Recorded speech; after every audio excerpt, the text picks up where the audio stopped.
3개월째 똑같은 밥만 짓고 있는데 언제 초밥을 배우냐고 물었더니 3년은 더 해야 한다고 하더라. 임금은 한국 일식집보다 훨씬 적고 사장 기술은 어깨 너머로 몇 번 봤는데 솔직히 특별한 게 하나도 없더라. 20대 후반에 일본 초밥집에 취직한 한국인이 폭로한 충격적인 이야기입니다. 일본이 자랑하던 장인 정신, 지금 무슨 일이 벌어지고 있을까요? 2025년 12월 일본 제국 데이터뱅크가 발표한 충격적인 보고서가 있습니다. 올해 일본 음식점 도산 건수가 900건을 돌파할 것으로 예상된다는 겁니다. 2025년 상반기에만 458건이 무너졌습니다. 3년 연속 증가세입니다. 더 놀라운 건 도산 이유입니다. 인건비 상승, 재료비 폭등도 있지만 가장 심각한 건 인력 부족입니다. 2025년 10월 기준 일본 기업의 51.6%가 정규직 부족을 느끼고 있습니다. 4년 연속 절반이 넘는 기업들이 사람이 없다고 아우성입니다. 근데 여기서 중요한 건 뭐냐면요. 일본 건설업계 보고서를 보면 2025년 장인 고령화가 정점을 찍습니다. 65세 이상 노동자 비율이 30%에 도달했습니다. 대공 취업자 수는 22만 5,867명으로 급감했고 미장인은 4만 2,269명밖에 남지 않았습니다. 전통 장인들이 하나둘 은퇴하는데 젊은 사람들이 안 들어옵니다. 이유가 뭘까요? 여기서 더 놀라운 건 말이죠. 일본 초밥 장인 세계를 보면 답이 나옵니다. 밥 짓기 3년 쥐기 8년이라는 말이 있습니다. 1인분 초밥 장인이 되려면 10년 이상 걸린다는 겁니다. 3개월 동안 밥만 짓습니다. 잘했다고 하다가 갑자기 부족하다고 하면서 가스라이팅이 일상입니다. 임금은 어떨까요? 2025년 일본 초밥 장인 부족 실태 보고서를 보면 수습기간 중 급여가 너무 낮아서 안정적인 생활을 보내기 어렵다고 나옵니다. 10년 이상 수행해야 하는데 그동안 제대로 된 돈을 못 받는 겁니다. 이게 2025년 일본의 현실입니다. 반면에 한국은 어떨까요? 2025년 11월 일본 제트로 보고서가 발표됐습니다. 한국 기업의 일본 법인 설립수가 2024년에 역대 최다를 기록했고 2025년엔 그 기록을 또 갱신할 기세라고 나옵니다. 특히 음식, 음료, 화장품 분야에서 두드러집니다.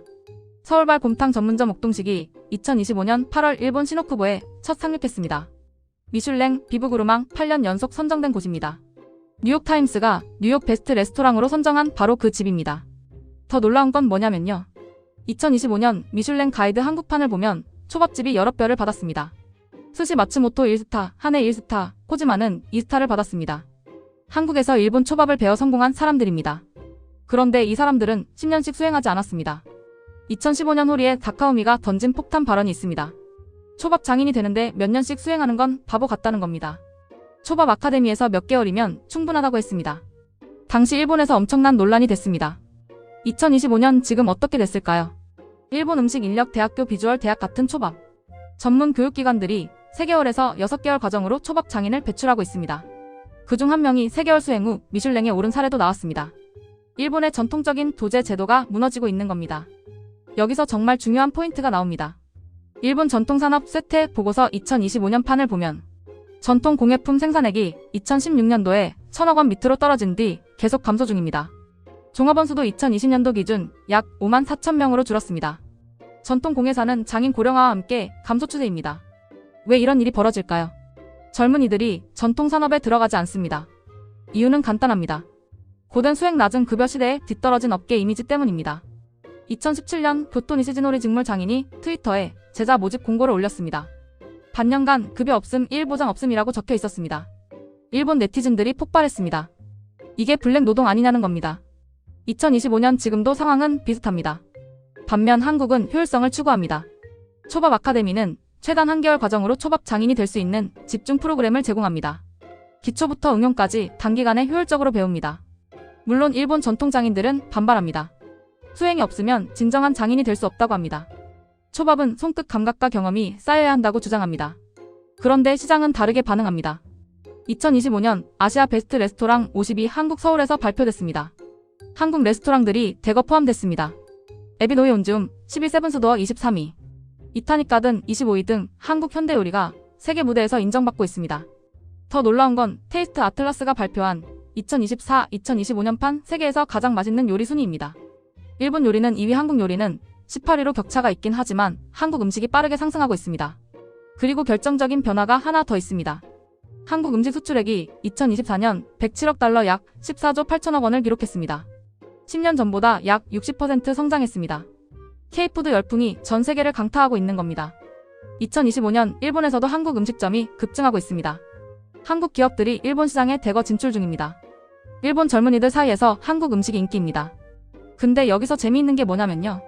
일본 아사히신문 2025년 2월 보도를 보면 전통 공예를 지키기 위해 애쓰는 일본 장인들 이야기가 나옵니다. 대나무 공예 작가는 전통 공예가 살아남으려면 비즈니스로 성립하는 환경이 필요하다고 말합니다. 결국 돈이 되어야 한다는 겁니다. 아무리 전통이 중요해도 먹고 살 수 없으면 젊은이들이 안 옵니다.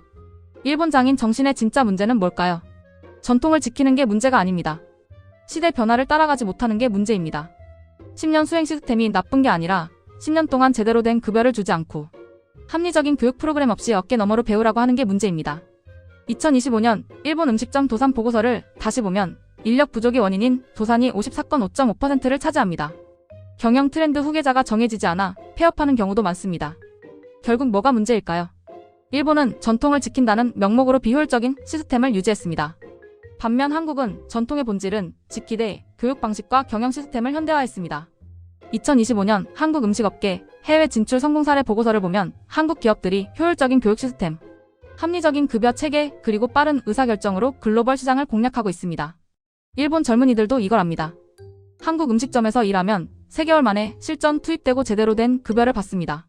일본 전통 초밥집에서 일하면 3년 동안 밥만 짓고 쥐어짜는 월급을 받습니다. 어디로 가겠습니까? 2025년 11월 일본 니온TV 보고서가 나왔습니다. 건설업계 2025년 문제 박두대공 장인 고령화와 인력 부족이 업계를 위협한다는 겁니다. 단순히 건설업계만의 문제가 아닙니다. 일본 전통산업 전반의 문제입니다. 여기서 더 심각한 건 뭐냐면요. 일본 전통공예 후계자 부족 보고서 2025년 판을 보면 장인 고령화로 인해 제자를 받을 수 없는 현실, 기술 습득까지 필요한 시간 동안 생계를 유지할 수 없는 현실이 명확히 나옵니다. 10년 수행하는 동안 어떻게 살아야 할까요? 부모가 부자가 아니면 불가능합니다. 결국 부잣집 자식들만 장인이 될 수 있는 구조가 된 겁니다. 반면 한국은 누구나 3개월에서 6개월 투자하면 장인이 될 수 있는 시스템을 만들었습니다. 물론 10년 수행한 장인과 3개월 배운 장인의 실력 차이는 있을 겁니다. 근데 시장에서 중요한 건 뭘까요? 완벽함이 아니라 실용성입니다. 손님이 만족하면 됩니다. 미슐랭 별을 받으면 됩니다. 해외에 나가서 성공하면 됩니다. 2025년 한국 초밥 장인들이 해외에서 대성공을 거두고 있습니다. 미국 마이애미에서 연봉 8천만 원을 버는 초밥 장인도 나왔습니다. 뉴욕, 런던, 파리 전 세계 어디든 한국 출신 초밥 장인들이 활약하고 있습니다. 이들은 10년 수행했을까요? 아닙니다. 효율적으로 배우고 빠르게 실전에 투입됐습니다. 일본은 지금 무엇을 잃고 있을까요? 2025년 일본 전통산업 수출액이 감소하고 있습니다. 해외 시장 수요도 대폭 축소되고 있습니다. 국내에서는 경쟁력을 잃고 많은 기업이 폐업하고 있습니다. 왜 이런 일이 벌어질까요? 시대 변화를 거부했기 때문입니다.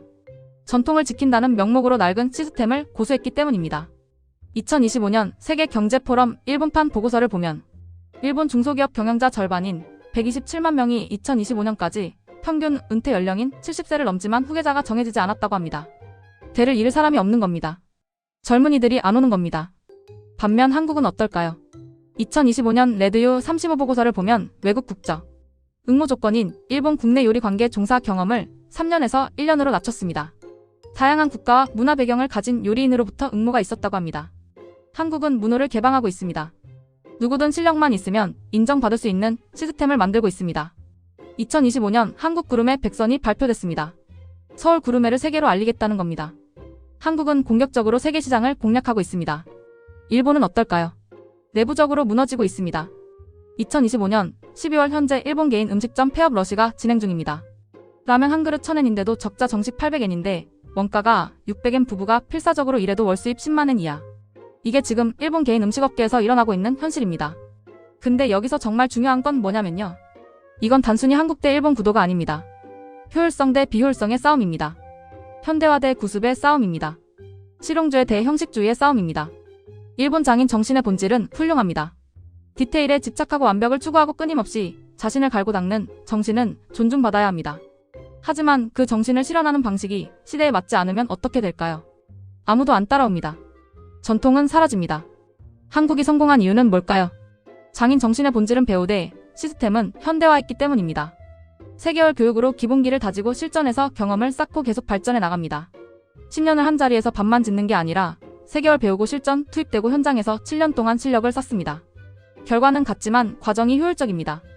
2025년 지금 일본은 선택의 기로에 서 있습니다. 전통을 고수하다가 함께 무너질 것인가 아니면 변화를 받아들이고 살아남을 것인가. 한국은 이미 답을 찾았습니다. 전통의 본질은 지키되 형식은 과감히 버립니다.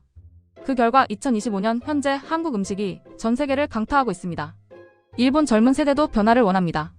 하지만 기성세대가 막고 있습니다. 이게 바보짓이라고 말하면 전통을 모독하는 거라고 비난받습니다. 2025년 일본 음식업계 전문가들은 말합니다.